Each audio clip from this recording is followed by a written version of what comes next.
ताओ ते चिंग, लेखक लाओ त्से। ताओ एक रास्ता। ताओ जिसे जाना जा सके वह वास्तव ताओ नहीं है। नाम जिसे लिया जा सके वह नित्य नाम नहीं है। अगर इसका नाम है तो यह अन्य वस्तुओं की तरह है। नाम और रूप ही से सभी चीजों का अस्तित्व है, उत्पत्ति है। वास्तविकता को देखने के लिए इच्छाओं को त्याग दो, मिथ्या को देखने के लिए इच्छाओं को रहने दो। इनकी दोनों उत्पत्ति एक है, इनके नाम भिन्न है, फिर भी ये एक है। सोचो इस बारे में और तुम पता लगा लोगे। अगर कोई चीज खूबसूरत है तो कोई घृणित भी होगी ही। अगर कोई चीज अच्छी है तो कोई बुरी भी होगी ही। आप कुछ नहीं पा सकते बिना कुछ खोए। अगर कोई काम मुश्किल नहीं है तो कोई आसान भी नहीं है। कुछ चीजें ऊपर होती है तो कुछ चीजें नीचे होती है।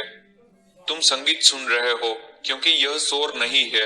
आप प्रथम आते हो तो कोई बाद में भी आएगा।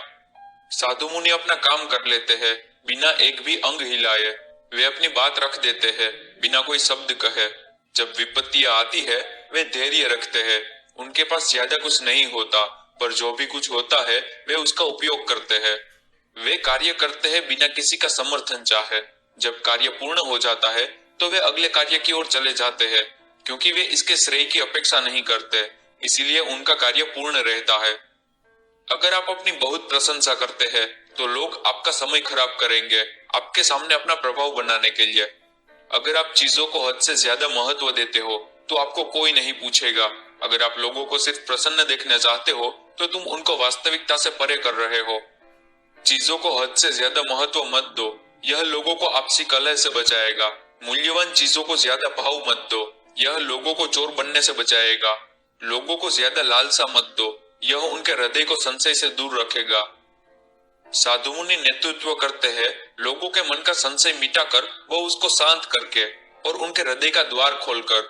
वे उनकी लालसाओं को कम करते हैं और उनको स्वयं पर भरोसा करना सिखाते हैं।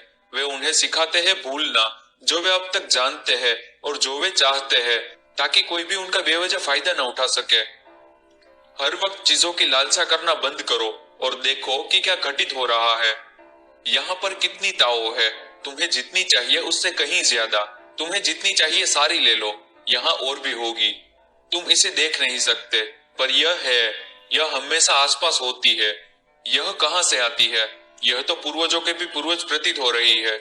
यह किसी का पक्ष नहीं लेती, यह अच्छे बुरे का फर्क नहीं करती। इसी तरह साधु मुनि भी किसी का पक्ष नहीं लेते, वे सबको एक समान समझते हैं। जगह जो कि है स्वर्ग और धरती के बीच में, हवा की तरह है। उसका आकार बदलता है पर रूप नहीं। जितना यह चलती है उतनी ही यह बदलती है। दमदार बात में शब्द कम होते हैं, इसी तरह अपने उसूलों पर बने रहना चाहिए। ताओ एक शाश्वत रहस्य है और हर चीज का आरंभ ताओ से है। यह हर किसी के अंदर है, बस जरूरत है तो पहचानने की। यह कभी नहीं रुकती। क्यों? क्योंकि यह कोशिश नहीं कर रही किसी चीज को पाने की। साधु मुनि स्वयं को बाद में देखते हैं, इसीलिए तो वे सबसे आगे रहते हैं। वे चीजों पर निर्भर नहीं रहते, इसीलिए तो वे उन्हें रखने में सफल होते हैं। उन्हें चिंता नहीं होती जिस पर वे नियंत्रण नहीं रख सकते, इसीलिए तो वे हमेशा संतुष्ट रहते हैं। वे अपने को पूरी तरह से अलग रखते हैं, इसीलिए तो वे बचे रह जाते हैं। यह इसलिए नहीं कि वो निस्वार्थ है, इसीलिए कि वे स्वयं के प्रति जागरूक है। सही कार्य करना जल की तरह है, यह सबके लिए अच्छा है और बहता है वहां बिना किसी की परवाह किए। जहां वह जाता है ताओ की तरह। अपने पैर जमीन पर रखो और जागरूक रहो कि क्या जरूरी है। वहां रहो। जब लोगों को तुम्हारी आवश्यकता हो, कहो जिसका कुछ तात्पर्य हो। हर चीज के लिए तैयार रहो। करो जो तुम कर सकते हो जब उसको होना चाहिए। अगर तुम प्रतिस्पर्धा नहीं करोगे औरों के साथ तो कोई तुम्हारे साथ भी नहीं करेगा। ज्यादा भरने से अच्छा है समय रहते रुक जाना। अगर तुम ज्यादा पी लेते हो तो तुम नशे में धुत हो जाओगे। अगर तुम ज्यादा संपत्ति जमा करोगे तो तुम उसके अंदर आसक्त हो जाओगे। अगर तुम सिर्फ सफलता की कामना करोगे तो असफलता में उलझ जाओगे। जो तुम करना चाहते हो उसे करो, फिर आगे बढ़ जाओ। यही तो ताओ का रास्ता है। क्या तुम पकड़ जमा सकते हो अपने अहंकार पर और अब भी ताओ पर केंद्रित रह सकते हो? जो तुम करते हो अपनी जीवन शक्ति का संग्रह जीवन में अनुकूलशीलता पाने के लिए, क्या तुम बने हो एक बच्चे की तरह? क्या तुम स्वयं का निरीक्षण कर सकते हो और देख सकते हो कि तुम्हारे सामने क्या है? क्या तुम एक नेता हो सकते हो बिना खुद को व्यवस्थापक समझे? क्या तुम समझ सकते हो जो हो रहा है और क्या उसे होने दे सकते हो? क्या तुम भूल सकते हो जो तुम जानते हो और उसे समझ सकते हो जो वास्तविक है? क्या तुम पोषण कर सकते हो अपने लोगों का, उनको तुम्हारा कर्जदार समझे बिना? वस्तुओं को रख सकते हो बिना उनमें आसक्त हुए? कार्य कर सकते हो बिना उसके फल चाहे? नेतृत्व कर सकते हो हुक्म दिए बिना? यही तो सब सही करने का रास्ता है। एक पहिए के अंदर ताड़ियां होती है, पर वह एक खोखली नली के चारों तरफ घूमता है। एक बर्तन मिट्टी का बना होता है, पर हम जल उसके अंदर रखते हैं। एक घर ईंटों और लकड़ी से बना होता है, पर हम रहते तो दीवारों के बीच की खाली जगह में है। हम किसी वस्तु पर काम करते हैं और किसी चीज का इस्तेमाल करते हैं जो कि है कुछ भी नहीं। दृष्टि धुंधलाती है, ध्वनि बहराती है, इच्छाएं हृदय के साथ खेलती है और ये संसार हमारे मन के साथ। पर एक साधु मुनि इन सबको देखता है और जो वास्तविक है उसी पर एकाग्र रहता है। विजयी होना कभी कभी हारने जैसा बुरा भी हो सकता है। आत्मविश्वास आपको उतना ही झकझोर सकता है जितना कि डर। इसका क्या मतलब है कि जितना कभी कभी हारने जैसा बुरा भी हो सकता है। जब तुम हारे हुए होते हो तो तुम कोशिश करके ऊपर उठ सकते हो, लेकिन जब तुम ऊपर ही होते हो तो तुम जल्दी से नीचे गिरते हो। हार जीत की परवाह मत करो और जो तुम्हें करना है उसे करो। इसका क्या मतलब है कि आत्मविश्वास आपको उतना ही झकझोर सकता है जितना कि डर। डर आपको कई बार नुकसानदेह कार्य करने से रोक देता है, लेकिन अधिक आत्मविश्वास होने से आप में घमंड हो जाता है। गर्व से चलो पर घमंड मत करो। अपनी क्षमताओं को पहचानो और तुम्हें कोई भी वापस नहीं धकेल पाएगा। जो तुम कर सकते हो उसे करो, बाकी सब अपने आप होता जाएगा। तुम ताओ को देख नहीं सकते, चाहे कितने भी ध्यान से देखो। तुम उसे सुन नहीं सकते, चाहे कितने भी ध्यान से सुनने की कोशिश करो। तुम उसे पकड़ नहीं पाओगे, चाहे कितनी भी जोर से पकड़ो। इसको देखो, इसका कोई आरंभ नहीं है। इसके साथ चलो, इसका कोई अंत नहीं है। पर यह है, यह तुम में भी है और तुम्हारे चारों तरफ भी है। वर्तमान को समझो और तुम्हें आदिकाल तक का ज्ञान हो जाएगा। इसे ही कहते हैं वक्त की पहिया। प्राचीन साधु मुनि बहुत ही प्रभावशाली होते थे। वे बहुत ही मग्न होते थे, बहुत ही गहराई से विचार करते थे। हम इसको शब्दों में नहीं बता सकते कि वो कितने गहन थे। हम तो सिर्फ इस बारे में बातें करते हैं कि वे कैसे थे। वे सावधान होते थे जैसे कि एक बर्फ पर चलता हुआ आदमी। वे सतर्क होते थे जैसे कि एक जवान दुश्मन के इलाके में होता है। वे विनम्र होते थे जैसे कि एक मेहमान होता है। वे तेज होते थे जैसे कि एक बर्फ पिघलती है। वे समतल होते थे जैसे कि एक लकड़ी का टुकड़ा। उनका मन घाटी जितना गहरा होता था और उनका हृदय झरने के जल जैसा निर्मल। क्या आप ऐसी सहजता और निर्मलता का इंतजार कर सकते हैं इस संसार को समझने से पहले? क्या आप कार्य करने से पहले सही समय का इंतजार कर सकते हैं? जब आप फल की इच्छा के बिना कार्य करते हैं तब आप महान कार्य करते हैं। मन को साफ रखो, धैर्य रखो और देखो कि तुम्हारे चारों तरफ क्या घटित हो रहा है। हर चीज अपनी वास्तविक अवस्था में वापस जाती है। जो कुछ भी नहीं है शून्य है। मूल को जानने से शांति मिलती है। शांति मिलने से अपने प्रयोजन का ज्ञान होता है और इस ज्ञान के होने से स्थिरता मिलती है और इस स्थिरता से आत्मदृष्टि उत्पन्न होती है और हर चीज शून्य सदस्य हो जाती है और वह ताओ के साथ एक हो जाती है। अगर आप इसे नहीं समझते हो तो आप पहले ही गड़बड़ कर देते हो। अपनी मंजिल तक पहुंचने से पहले अगर आप इसे समझ जाते हो तो आपको पता होता है कि क्या करना है। अगर आप ताओ के अनुसार होते हो तो आपको डर नहीं होता, क्योंकि आपको पता होता है कि आप कर लोगे। जब साधु मुनि नेतृत्व संभालते हैं तो किसी को पता भी नहीं चलता कि वो मौजूद है। दूसरा अच्छा नेता वो होता है जो भलाई करता है। इसके बाद वो होता है जिसका डर के कारण पालन किया जाता है। सबसे खराब वो है जिससे लोग नफरत करते हो। लोगों की इज्जत व उन पर भरोसा करो, इसी से आपको इज्जत व भरोसा मिलेगा। साधु सिर्फ आदेश नहीं देते, वे उनके साथ मिलकर कार्य करते हैं और जब कार्य पूर्ण हो जाता है तो सब मिलकर कहते हैं कि हम सबने ये कार्य किया है। जब लोग ताओ का सानिध्य खो देते हैं तब वे बातें करने लगते हैं सही और गलत की और नियमों की। जब लोग वास्तविकता को भूल जाते हैं तब वे प्रमाणों की बात करने लगते हैं। जब वे एक दूसरे का आदर नहीं करते तब वे बातें शुरू करते हैं विनम्रता और सद्भाव की। जब एक राष्ट्र अस्थिर होता है तब वे देशभक्ति की बातें शुरू करते हैं। ढोंगपन छोड़ो और ज्ञान का आदर करो, तब लोग वास्तविकता को समझेंगे और खुश रहेंगे। चतुरता को छोड़ो और मूल्यों को समझो, और लोगों में आदर भाव व प्यार होगा। लालच को छोड़ो और वास्तविक लाभ को समझो, इससे चोरी और डकैती खत्म हो जाएगी। अगर तुमसे यह संभव नहीं है तो दूसरा तरीका अपनाओ। सरल बनो तथा वास्तविक रहो। पूरी निष्ठा से अपने कार्य को करो। उससे तुम्हें क्या लाभ होगा ये मत सोचो। एकाग्र रहो और अपनी लालसाओं को जाने दो। अपना वक्त खराब मत करो बेकार का सोचने में। तुम इस बात की चिंता क्यों करते हो कि लोग तुमसे सहमत है या नहीं? तुम इस बात की चिंता क्यों करते हो कि उन्हें तुम पसंद हो या नहीं?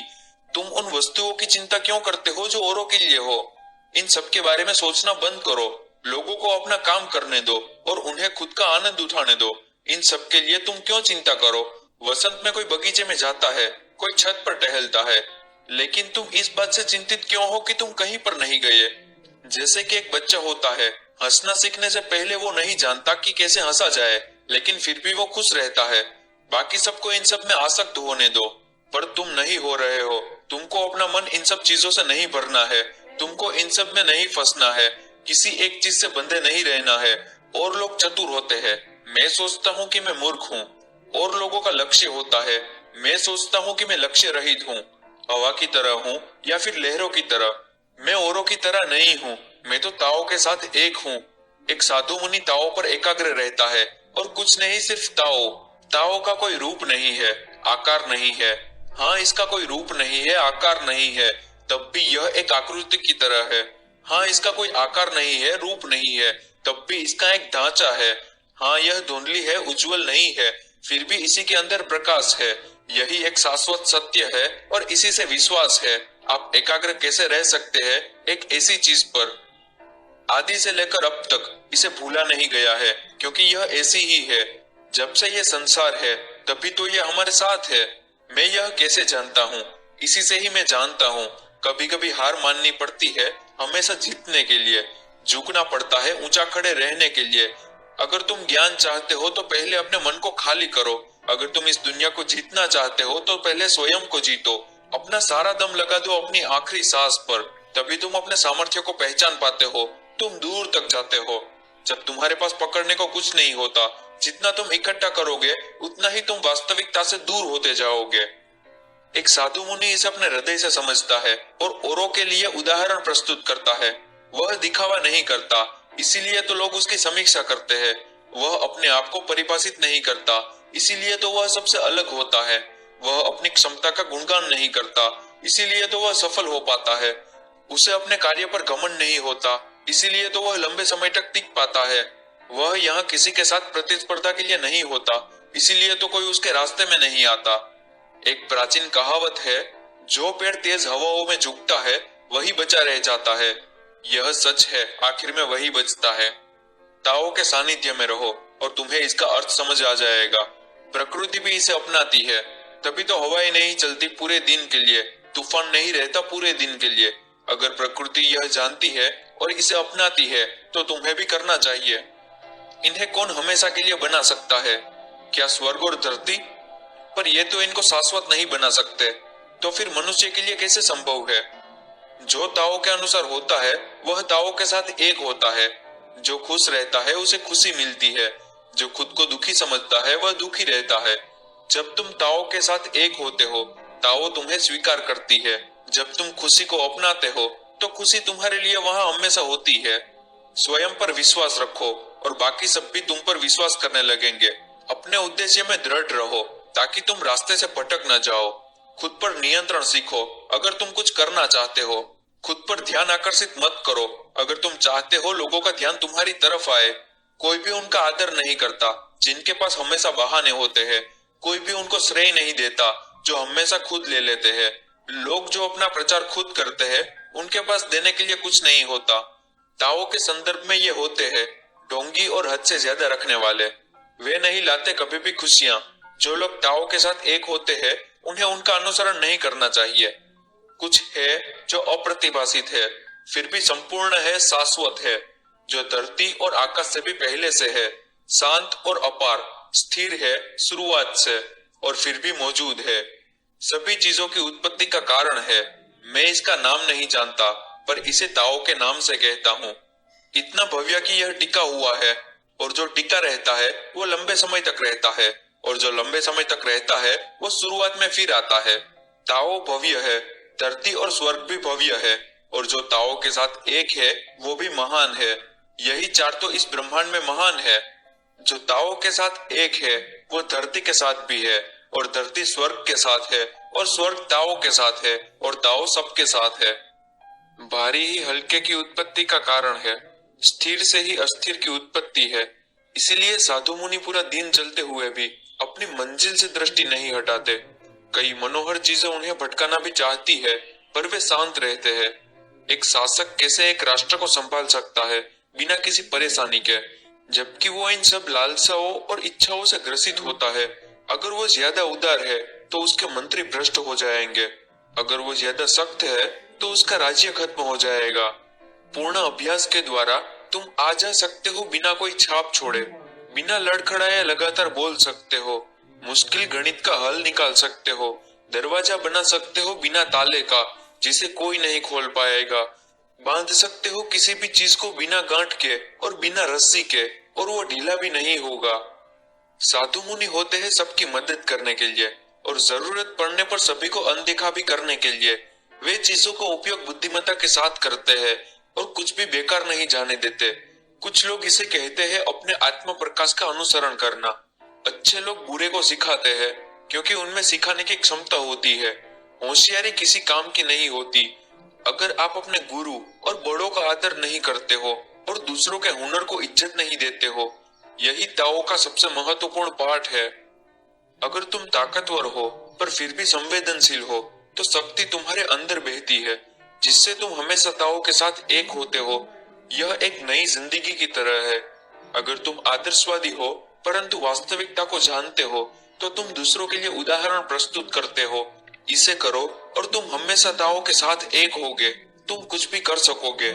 अगर तुम अच्छाई जानते हो पर तुम्हें बुरा का भी ज्ञान है तो तुम दुनिया के लिए प्रमाण स्थापित करते हो। इसे करो और तुम हमेशा ताओ के अनुसार होगे।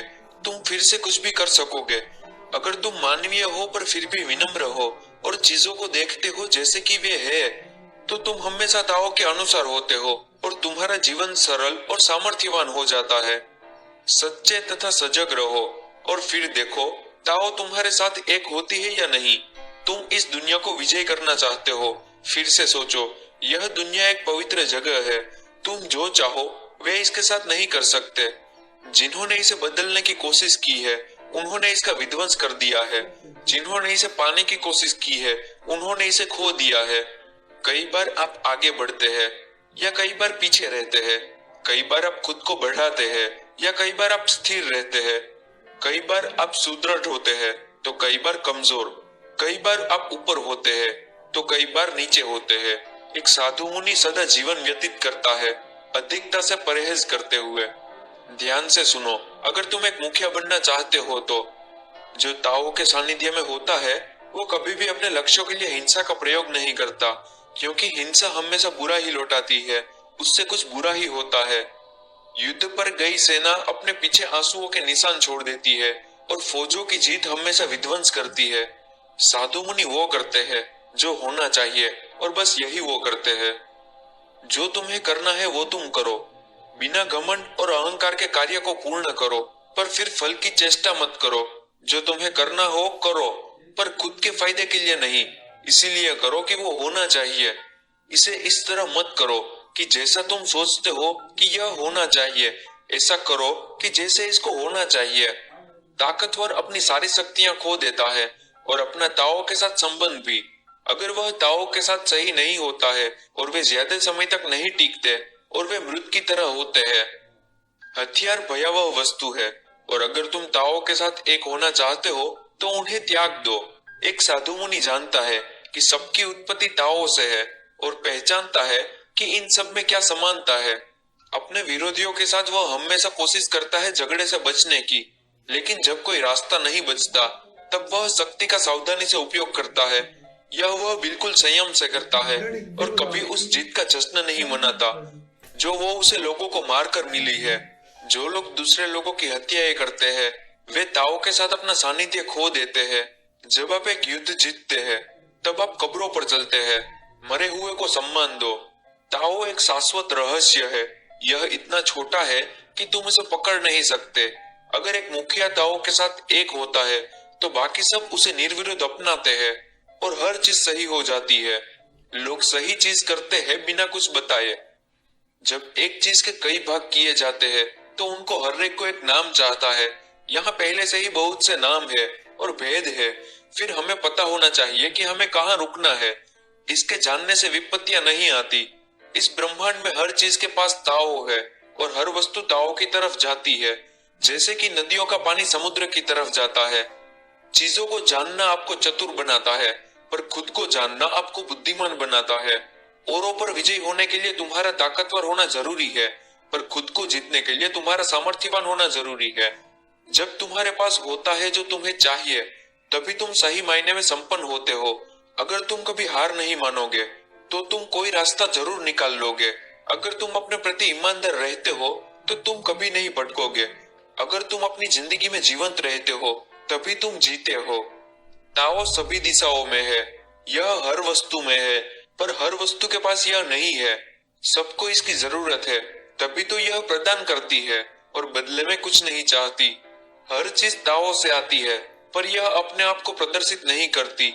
यह कुछ चाहती भी नहीं और कुछ सोचती भी नहीं। हर चीज ताओ की तरफ जाती है, पर वह उनका स्वामी नहीं बनती। इसलिए इसे हम महान भी कहते हैं, क्योंकि यह कभी इस महानता की इच्छा नहीं रखती। यही तो इसकी महानता है। जब आप ताओ के साथ एक होते हो तब हर कोई आपका मित्र होना चाहता है। जब वे आपके आसपास होते हैं वे खुद को शांत व आनंदित महसूस करते हैं। लोगों का ध्यान आसानी से भंग हो जाता है अच्छे संगीत या अच्छे भोजन द्वारा। जब हम ताओ की बात करते हैं यह हमें औरों के मुकाबले उबाऊ लगता है। यह और किसी जैसा नहीं होता, न ही उन जैसा इसका अर्थ होता है। लेकिन तुम इसका कितना भी उपयोग करो, यह हमेशा होती है। किसी चीज को पतला करने के लिए पहले उसे खींचो, उसे छोटा करने के लिए पहले उसे बढ़ाओ, किसी को कमजोर बनाने के लिए पहले उसे शक्ति दो, किसी चीज से पीछा छुड़ाने के लिए उसे प्रदर्शित करो, किसी चीज को लेने के लिए उसे सब कुछ दे दो। इसे ही कहते हैं सूक्ष्म दृष्टि। मंद और कोमल विजयी हो जाता है तेज और सख्त से। जैसे कि एक मछली को तालाब से बाहर नहीं आना चाहिए, एक राज्य को अपने गुप्त हथियारों का प्रदर्शन नहीं करना चाहिए। ताओ कभी कुछ नहीं करती, फिर भी न होने को कुछ बचता भी नहीं। अगर हमारे नायक ताओ के अनुसार हो जाए तो ये दुनिया अपना ध्यान खुद रख लेगी। अगर वे फिर भी कुछ करना चाहते हैं तो सरल व वास्तविक रहे। सच्चे स्वरूप की सरलता होने से इच्छाएं नहीं होती और इच्छाओं के न होने से शांति मिलती है, और ये संसार प्रकृति के अनुसार ही सही रास्ते पर चलता है। धन्यवाद। चलिए चलते हैं अध्याय 2 की तरफ, जो है द वर्च्यू, वह सामर्थ्य।